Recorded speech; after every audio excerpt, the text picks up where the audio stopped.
খুব ভালো লাগছে। প্রত্যেক বছরের মতো এই বছরও আমরা এসেছি পারফর্ম করতে। আমরা করছি ছোটদের মহালয়। এবারের মহালয়টা আমরা করব বাচ্চাদের নিয়ে। এই যে আমার কুচিকুচিরা সব সেজে গুজে একদম রেডি ছোটদের দিয়ে। এই যে আমাদের অসুর হয়েছে, এতগুলো দুর্গা, এদের নিয়েই আজকের আমাদের মহালয় আগমনী অনুষ্ঠানে। আমি একটা জিনিস জানতে চাই যে আপনি আজকের দিনে দাঁড়িয়ে এইসব বাচ্চাগুলোকে কি বার্তা দেবেন? আমি বলবো ওরা যতটা ডেডিকেশনের সাথে এখন পারফর্ম করছে, এত পরীক্ষার মধ্যে বৃষ্টির মধ্যে ওরা এসে করছে, আগামী দিনেও ওরা এইভাবেই নিজেদের ডেডিকেশনটা রাখে, এটাই আমি চাইব। এবং শিল্পীদেরকে কি বার্তা দিতে চাইছেন? যেভাবে শিল্পীদের এগিয়ে যাচ্ছে আমি চাই এইভাবেই ও এগিয়ে যাক। Thank you. আজকে যে সমস্ত বাচ্চারা যে পারফর্ম করছে তাদেরকে কোনো বার্তা দিতে চান? হ্যাঁ, প্রত্যেকেই খুব ট্যালেন্টেড, প্রত্যেকেই খুব ভালো নাচ করছে। প্রত্যেকটা নাচ মানে একটার সাথে একটা কারোর ম্যাচ পাবেন না, প্রত্যেকটার সাথে প্রত্যেকটা আলাদা।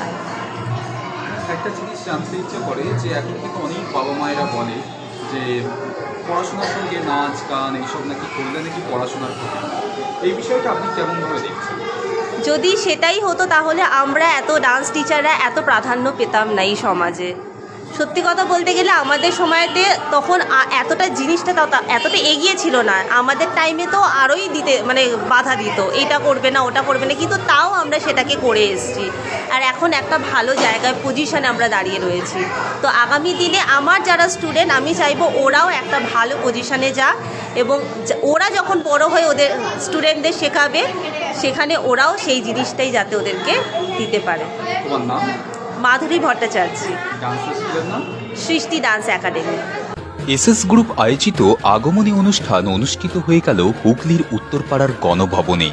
এই সংস্থার কর্ণধার হলেন শিল্পা দে সান্যাল এবং অভিজিৎ দে। নাচ গান এবং আবৃত্তি পরিবেশিত হয় এই অনুষ্ঠানে। এই অনুষ্ঠানে বেশ কিছু নাচের গ্রুপ অংশগ্রহণ করে। সেগুলি হল Sulokana dance academy, free style step ups, Priti Nrityankala Kendra, Srishti dance academy, Payel dance academy, Shwetangan dance group, Piyali Nrityangan, Kalashree, dance fashion academy, melodious dance এবং আরও বহু নাচের গ্রুপ এই অনুষ্ঠানে অংশগ্রহণ করে। পাশাপাশি এদিন অনেককে একক নৃত্য পরিবেশন করতে দেখা যায় এবং হলে দর্শকের উপস্থিতি ছিল চোখে পড়ার মতন। হ্যাঁ, আমার অনুষ্ঠানটা এটা হলো আগমনী 2.0। এই বছর নিয়ে দ্বিতীয় বছরে পদার্পণ করলো আমাদের আগমনী অনুষ্ঠানটি।